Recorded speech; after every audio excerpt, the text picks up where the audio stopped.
আসসালামু আলাইকুম। Welcome to my euphoric journal. কেমন আছেন সবাই? আমিও আল্লাহর রহমতে অনেক ভালো আছি। আজকে হলো 3 জানুয়ারি 2025 সাল। আমার আম্মুর ৭৪তম জন্মদিন। হ্যাপি বার্থডে আম্মু। এই উপলক্ষে আম্মুকে তো খুবই মিস করছি, কারণ আম্মু ঢাকায় আছে আর আমি আছি কক্সবাজারে। আজকে শেয়ার করতে যাচ্ছি আমার আর আম্মুর একসাথে কাটানো 2024 সালের লাস্ট আম্মু ডে। এটা আমরা কাটিয়েছিলাম ডিসেম্বরে। আসলে আম্মু ডেটা নাম দেয়া আমার।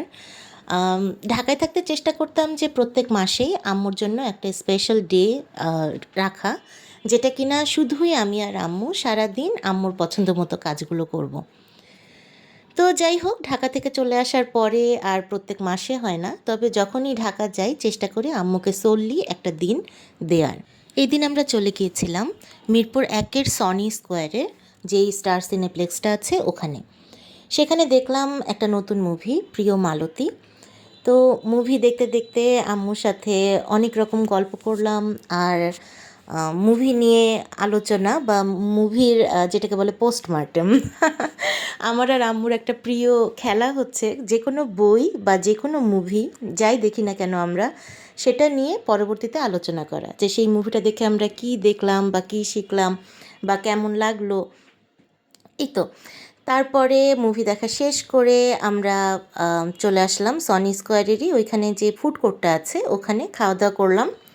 আম্মু পছন্দ করলো ভিয়েতনামিজ একটা শপ থেকে খাবার। আমি খেলাম ক্রিম অফ মাশরুম স্যুপ, আর আম্মু খেলো hot and spicy sea food soup খুব সম্ভবত, আর ছিল ফিশ ফ্রাই। খেতে খেতেও আমরা অনেক গল্প করলাম।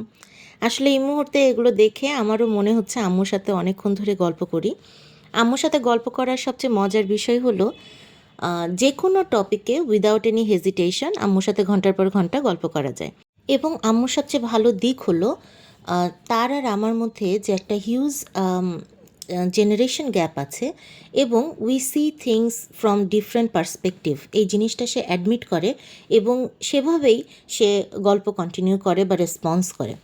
তো এই জিনিসটা আমি অনেক আম্মুর বয়সী যারা বয়স্ক মানুষ আছেন ম্যাক্সিমামের মধ্যেই দেখি না।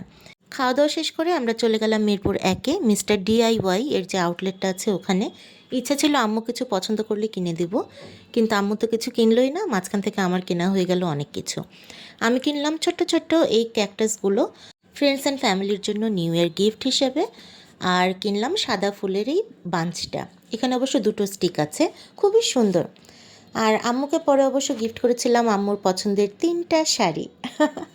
যাই হোক, সেগুলো পরে কখনো দেখানো যাবে। আজকের মতো এ পর্যন্তই। সবাই দোয়া করবেন আমার আম্মুর জন্য। আম্মু যেন সবসময় এরকম হাসি মুখে থাকে। আল্লাহ যেন আম্মুকে নেক হায়াত দান করেন, সুস্থতা দান করেন এবং সবসময় আনন্দে রাখেন। অনেক ভালোবাসি আম্মু তোমাকে। I love you so much. তুমি যদি কক্সে থাকতে এখন খুব ভালো হতো, অনেক মজা করা যেত। তোমাকে নিয়ে অনেক জায়গায় ঘুরতে যেতাম, নতুন রেস্টুরেন্ট ট্রাই করতাম। যাই হোক, আজকের মতো এখানেই শেষ। সবাই ভালো থাকেন। আল্লাহ হাফেজ।